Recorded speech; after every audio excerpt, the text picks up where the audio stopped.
This is my review of my current favorite handgun, the Ruger RXM, a collaboration between Ruger and MAGPUL. MAGPUL made the polymer furniture, grip, etc., and Ruger used their expertise and many years of trusted firearms manufacturing. They came together and made this brilliant handgun, which is a copy of a Glock 19 Gen 3, which many other brands have their offerings, but I'm going to tell you why I believe this is the best one. I've shot many a Glock and everything, and the triggers were always leaving to be desired. Well, MAGPUL and Ruger have worked together and fixed that. This trigger is the best trigger on any of the handguns I think I own. This is also the most accurate handgun I own. I will show you real fast that it is unloaded, no magazine inserted, there's no ammunition near me. And I've never had a malfunction out of this firearm. Now, magazines are the leading cause of malfunction, and it ships with two of these MAGPUL P-Mags for the Glock 19. 15 round capacity and everything. There's no round indicator on the back like there's on a Glock mag, and there's no steel inserts on the top, and the polymer is slightly different, but like I said, no problems. It hangs down just a little bit, but some people may prefer that, as it gives you something to kind of grab onto if you would prefer to do your magazine changes that way. But it does drop free quite easily. I've never had a problem with a MAGPUL magazine not dropping free. But if I do carry it or I keep it loaded, I prefer a Glock factory magazine. This is a 19 Glock mag, and it holds 15 rounds, of course. Steel inserts, you know, typical Glock magazine, tried and true, trusted, reliable. Fits in there just fine. It actually sticks out less than the MAGPUL magazines, and I've never had a problem out of this, like I've said. And here's a Glock 17 magazine, just to show you it is compatible. Dangles down just a little bit, but you get 2 extra rounds of capacity, which some people may appreciate that. It takes down just like a Glock. I'm not sure if I'm allowed to show that, but I'll go ahead and give it a whirl. Are similar to a Glock. It has a chassis system for the grip, which some people consider a big plus, because you can now buy a full-size grip from MAGPUL, and it'll flush fit the 17 round magazines. Basically makes it, as far as I'm concerned, is like a 19X, a 17 grip with a 19 slide.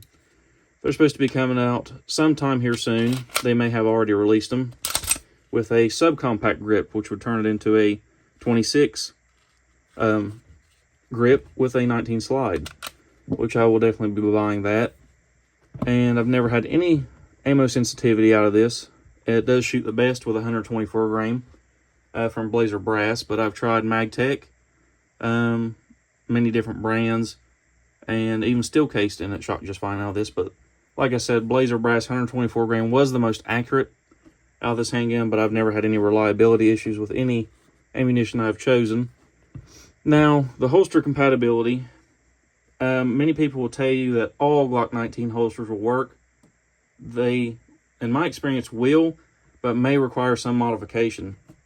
Like this Sherpa holster, Glock 19 holster, with the retention device, which I believe if you're going to carry openly, you should have a retention device.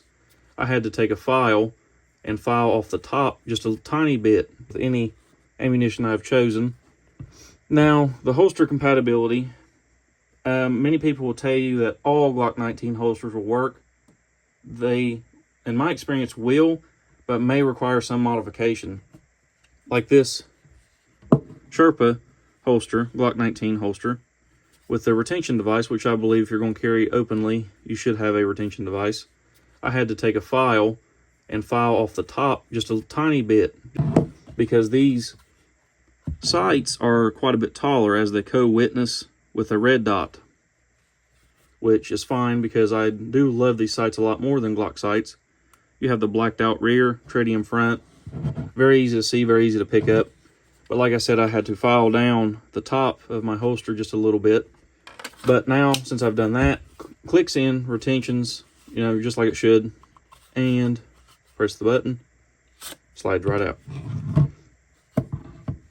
Another holster I have here is another one made by Blackhawk. I'm not sure of the model, but this is a much softer built one. You can flex it, etc. And it's supposed to be a lot better on the finishes of your gun, which with the Blackhawk Sherpa holster, it does scuff up your front sight just a tiny bit, but it's no damage to the firearm or anything, still functions flawlessly. I actually keep it like this if I'm going to just say put it on my bedstand, etc., because there's no safety and the trigger is somewhat lighter than what I would like with no holster. So I put it in this and it works just fine.